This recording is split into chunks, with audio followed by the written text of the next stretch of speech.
Bonjour à tous et bienvenue à la deuxième émission de la radio Babylone. Je suis Lucas et je présente cette émission avec Claire, responsable du marketing et de la communication. Et aujourd'hui, nous accueillons Jay. Est-ce que tu veux te présenter, Jay? Bonjour, je suis Jay, je suis responsable opération depuis mars chez Babylone. Ça englobe la traduction de profils, la publication de projets, la gestion des transactions avec les prêteurs, le contact avec les partenaires et tout ce qui concerne globalement les opérations sur la plateforme Babylone et Babylone Impact. Merci beaucoup. Claire, peut-être que tu vas nous parler de Babylon Impact aujourd'hui. Comme vous le savez probablement, on a depuis octobre lancé une nouvelle plateforme, Babylon Impact, qui est cette fois-ci une plateforme de prêts rémunérés. On continue de faire des prêts majoritairement dans les pays en développement, mais cette fois-ci on va s'attaquer à des mésocrédits plutôt qu'à des microcrédits pour pouvoir avoir un impact plus important et accélérer notre lutte contre les inégalités. Donc il s'agit d'un prêt rémunéré, cette fois-ci vous ne payez pas de commission et c'est plutôt de l'épargne car le ticket d'entrée donc pour pouvoir prêter, ça sera plutôt de l'ordre de 500 minimum pour les Babyloniens ou 1000 euros minimum de prêt sur Babylone Impact. Merci. On va commencer avec la question. Donc la question du jour qui s'adresse à Jay, qui est pourquoi tous les projets sont à l'étranger et pourquoi est-ce qu'on a peu, voire pas de projets en France? Oui, alors la raison c'est parce que le microcrédit, comme il a été conçu dès le début, s'adresse en fait aux entrepreneurs, aux micro-entrepreneurs qui sont exclus du système bancaire, c'est-à-dire qui pour une raison ou pour une autre ne peuvent pas accéder aux moyens traditionnels de prêt. Par exemple parce qu'ils vivent dans des régions assez reculées, éloignées des villes, parce qu'ils ne possèdent pas de compte en banque, parce qu'ils se trouvent dans des pays où le système bancaire est peu développé, parce qu'ils ont peu de revenus en raison de leur activité. Et ils peuvent ainsi donc accéder à des prêts qui leur permettent de développer leur activité et à travers ce développement de participer également au développement du pays. Parce que le microcrédit, et surtout le microcrédit que nous faisons chez Babylone, concerne de nombreux secteurs différents et permet donc de développer toute l'économie du pays. La raison donc pour laquelle on a assez peu de projets en France et dans les pays d'Europe de l'Ouest sur la plateforme, c'est que en France d'autres alternatives existent pour les micro-entrepreneurs, donc ils ont plus souvent accès à des prêts, à des aides des banques pour pouvoir développer leur activité. Malgré ça, il faudrait quand même préciser qu'on a tout de même des IMF en Europe de l'Ouest, notamment l'ADI en France et Microstart en Belgique, qui remontent parfois des projets, et c'est souvent des projets avec des montants plus élevés et des maturités plus élevées. En plus, il faut aussi compter que les monnaies locales sont souvent assez dévaluées par rapport à l'euro et que donc un prêt qui est fait par un prêteur qui prête en euros depuis la France ou un pays européen à un pays en développement va avoir une valeur beaucoup plus grande et notamment aussi souvent les marchandises, les produits, les outils sont moins chers sur place dans le pays. Et du coup, ça va leur permettre de développer beaucoup plus leur activité que le même investissement ferait en France. Donc chez Babylone, nous avons vraiment fait le choix de surtout nous adresser à des pays en développement parce que c'est là finalement que l'activité de lutte contre les inégalités est le plus élevée parce que c'est là que les inégalités sont les plus marquées et du coup nous avons choisi de surtout orienter notre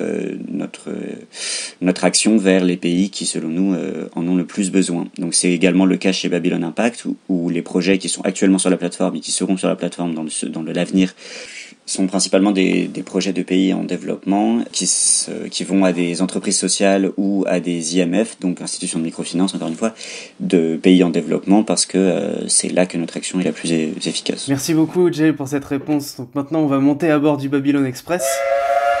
Cette fois-ci direction le Pérou. Et donc puisqu'on a décidé de vous parler de Babylon Impact aujourd'hui, on va vous parler de Café Pérou, qui a été notre premier partenaire sur Babylon Impact. Oui, alors Café Pérou, donc une coopérative qui travaille dans la région de Junín au Pérou, qui est basée à Lima, donc la capitale, et qui est composée de plusieurs coopératives qui regroupent tout un réseau de petits producteurs de café et qui vont pouvoir ainsi rémunérer tous ces producteurs avant la récolte. Parce que souvent donc ils n'ont des revenus seulement après la récolte et du coup ça leur permet d'acheter la récolte en amont et du coup de permettre à ces producteurs d'avoir un revenu qui est beaucoup plus constant. Donc le partenariat entre Café Pérou et Babylone a commencé en 2019 à travers la CIDI et en fait donc 65 000 € se sont financés pendant le challenge The Rise sur Babylone. Et nous avons donc décidé au moment de lancer Babylon Impact de reprendre ce partenariat en faisant, comme l'a dit Lucas, de Café Pérou notre premier partenaire sur Babylon Impact. Donc Café Pérou a plusieurs certifications, notamment de commerce équitable et biologique pour tout le café qu'ils achètent. Et il gère également tout le processus de torréfication, de transport, d'acheminement et de distribution, et même dans certains points en Europe. Donc c'est toute une marque qui aide à la fois au commerce équitable, à l'agriculture biologique, et permet également d'obtenir du café de grande qualité dans plusieurs types différents. Merci beaucoup Jay. Alors une petite précision pour nos auditeurs. Comme tu as mentionné la CIDI en parlant de Café Pérou, peut-être souhaites-tu en dire plus ? La CIDI est donc un de nos partenaires sourceurs qui nous transmet des projets et des dossiers de partenaires. Merci Jay. On va continuer ce Babylon Express en musique. Donc la musique que nous allons diffuser s'appelle Cariñito, qui est une musique du groupe péruvien Los Hijos del Sol.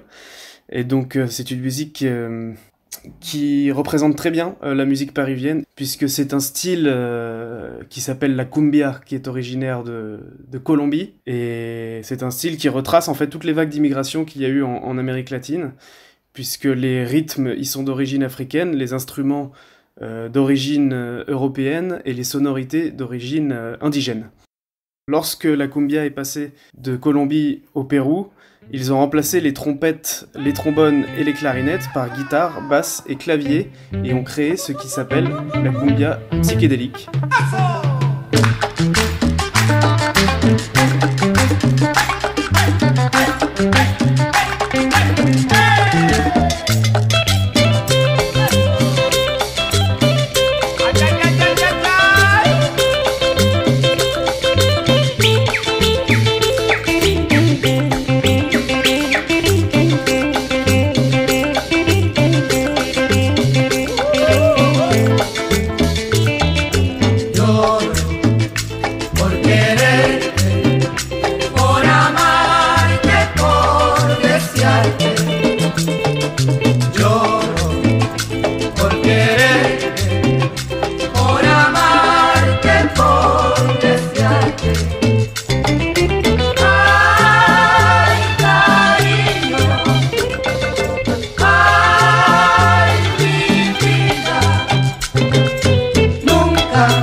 Vous n'en croirez jamais vos oreilles. Pour les personnes qui ont prévu de faire du camping au Pérou, bon, c'est pas pour tout de suite, visiblement, vu la situation, mais sachez que vous risquez d'attirer les regards avec votre tente Quechua. Chez nous, il s'agit d'une marque que je pense tout le monde connaît, une grande marque de sport français qui offre des tentes ultra rapides à monter pour les passionnés des grands espaces. Mais au Pérou, il s'agit d'une famille de langues amérindiennes, pas seulement au Pérou, parce que c'est la langue nationale de la Colombie, langue officielle en Bolivie, une des 37 langues officielles du pays. C'est aussi une langue officielle en Équateur et au Pérou. Le Quechua... C'est langue reconnue en Colombie. Ah, langue reconnue, pardon. Donc le Quechua compte quelques 9,6 millions de locuteurs et était la lingua franca, mais non officielle, des Incas. Merci beaucoup Claire. Comme à chaque fin d'épisode, nous allons vous présenter une énigme afin de trouver quel sera le sujet de la prochaine émission, et en l'occurrence, dans quel pays allons-nous nous rendre. Voici l'énigme. Tous mes voisins parlent le swahili, et moi aussi. Qui suis-je ? Et voilà. Merci beaucoup Jay, merci beaucoup Claire, et à la semaine prochaine.